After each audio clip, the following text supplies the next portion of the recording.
My mind was reeling, of the scattered half-thoughts that flitted through my brain. Untie the nice zombie so she doesn't get mad at me. Managed to be the most coherent, if not the most sane. Swallowing, I moved the knife down to her ropes. Hold still. I looked at her eyes and was quickly forced to look away. One of them was sliding again.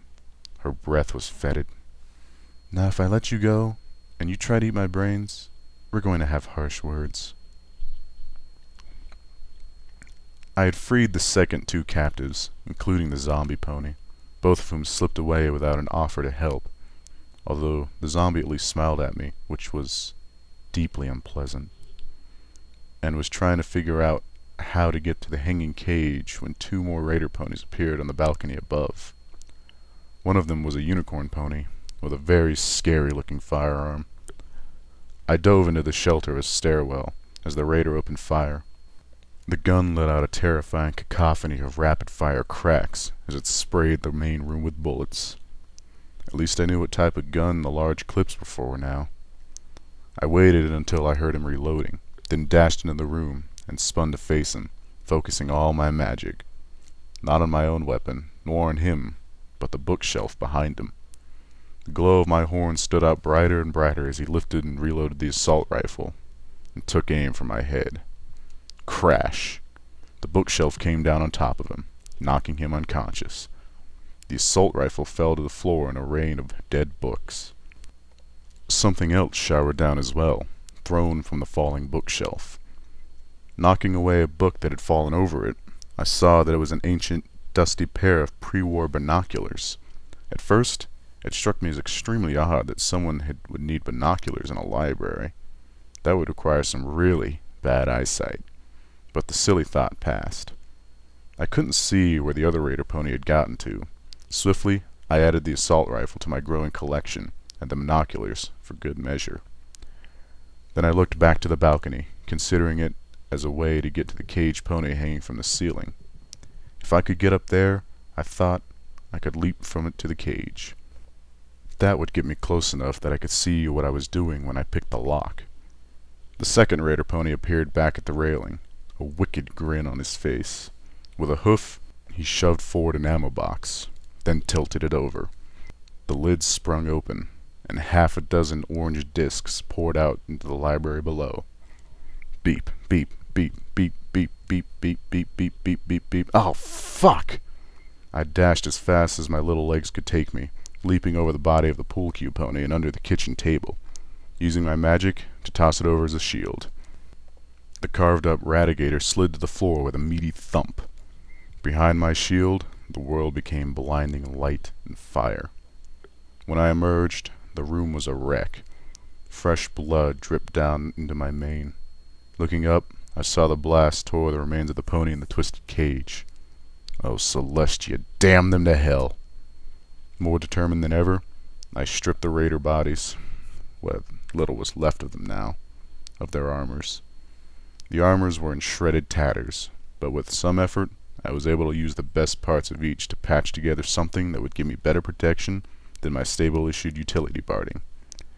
The resulting outfit had almost no pockets, so I would have to dig the utility suit out of my saddlebags to get at most of my tools, but it was a fair trade. Putting it on was gruesome. My hooves were darkened with blood just from working on it. Every inch was covered in the flash-fried gore of dead ponies. I almost lost my nerve and abandoned the awful thing. I slipped it on. My stomach rebelled, but I didn't have any more to throw up. A last look around while I figured I still had some time. The raider above obviously assumed I was dead. I would have assumed I was dead too. Looting the bodies garnered me a little more ammo.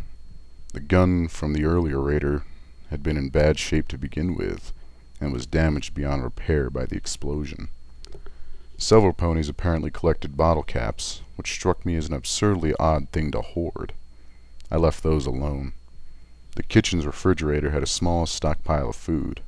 Cooked radigator meat, a few skewers of barbecued fruits, and what the pip-buck identified as bloat sprite meat, a box of pre-war cake, because nothing sounds healthy like eating 200-year-old food, and some water that looked like it was bottled straight out of the sludge river. I took everything but the cake and water. Apparently, splayed torso cutie mark raider pony was a rather decent cook. With a second thought, I looked over the ingredients on the cake box, filled with enough preservatives that your stomach will still be intact long after the rest of you rotted away to dust, and took it. The raider pony was in the main room, looking over his handiwork, when I turned from the kitchen. One look at me, and my growing pile of weaponry, and he fled up the stairs. I galloped after him, revolver zipping through the air in a cloud of levitating magic that matched the light of my horn. He went through a door on the level above. It took me only a moment to reach it, but caution made me skid to a stop before barreling through. If that had been me on the other side, I'd be waiting, just to the side of the door, ready to take the head off the raider who rushed through. With positions reversed, I was not going to make the same mistake. A filly's cry from inside, "Ah! Help!" changed the scenario. Standing to the side, I threw the door open. When there was no attack, I darted in and stopped short. The room was lined with more destroyed books on either side, and ended in a large window that opened onto a balcony. The room was decorated as disgustingly as the last, but filled with stained sleeping mattresses. A filly, too young to even have her cutie mark, lay on a mattress stained with so much blood it was nearly black. She had been brutalized and raped repeatedly, and her flank was covered in small burns where her cutie mark would have eventually appeared. Her ropes were on the floor nearby, looking chewed through, and between myself and her, the raider pony stood with a shocking hostage. The zombie pony. It took me a moment to realize she must have flown in from the balcony. And, if I was allowed to believe there was any decency left in the world, it would have been her who gnawed the filly's ropes free. Now, she was against a wall, with the blade of an axe to her throat. A small part of my brain insisted on distracting me by wondering how the zombie pony could have flown when her wings didn't have any feathers. As if that was more significant mystery, then how could she be alive, by some definition, in her decayed physical condition? My distraction was distracted by a nearby table. An ashtray with a smoking cigar told me just how the filly had gotten those burns. Rage welled up in me until I felt it could burst through my eyeballs. Next to the ashtray, 2 familiar metal apples rested on top of an only slightly stained book with a stylized pony skull over it. A second book, this one showing a revolver almost identical to the one floating next to me, had slipped to the floor where it rested against one of the legs of the table, along with several pencils and a filly's lunchbox. A smiling, gentle white unicorn with a beautiful lavender and pink mane stared back beneath the Stable-Tech logo. It felt wrong that something so innocent-looking should be in this place. My eyes turned to the Earth Pony Raider with an axe in his teeth. For a moment, I just hated at him. The room was quiet, except for the filly's occasional whimpers. When my voice returned, my words surprised me. "By Celestia, you're stupid. Hard to tell a pony to back off or surrender when your mouth is full of an axe, isn't it? Maybe if you spent some more time reading these books rather than destroying them, you'd be smart enough to come up with a plan that actually allowed you to negotiate a way out of this." The grenades levitated off the table. I dangled them between us. "One that doesn't end with me shoving one of these up your tail hole." The raider pressed the axe blade tighter against the zombie pony's throat, enough to cut the flesh, which split and pulled back as it was strained taut. Ichor that might have once been blood oozed from the wound. The zombie pony didn't flinch or whimper, but the filly did both. Right. Kill her. The revolver floated forward next to the grenades. That way, there won't be anything blocking my shot. I could see the raider considering his options and not liking what he was finding. Dropping the axe from his mouth, he whinnied pathetically, "I don't want to die," and dashed for the open balcony, leaping over the cringing filly. Sats sent 4 shots right into his ass. It was a pathetic way to die. Looking at the filly and the zombie pony, I smiled grimly. There's one left. I'll be right back. I turned and continued up the stairs toward the upper balcony and the sniper pony. Better equipped and a lot more confident, my heart still flickering with righteous fire, I made my way carefully out of Ponyville. Up ahead, I spotted a huge gazebo surrounding a marble statue of a rearing pony, girded with combat barding, a sword in his mouth. The gazebo was relatively free of graffiti, and peeking through the binoculars, I could see why. The field of weeds around it were teeming with radigators. My EFS was filling with red markers as I drew closer. Slipping out my newly acquired sniper rifle, I picked off a few.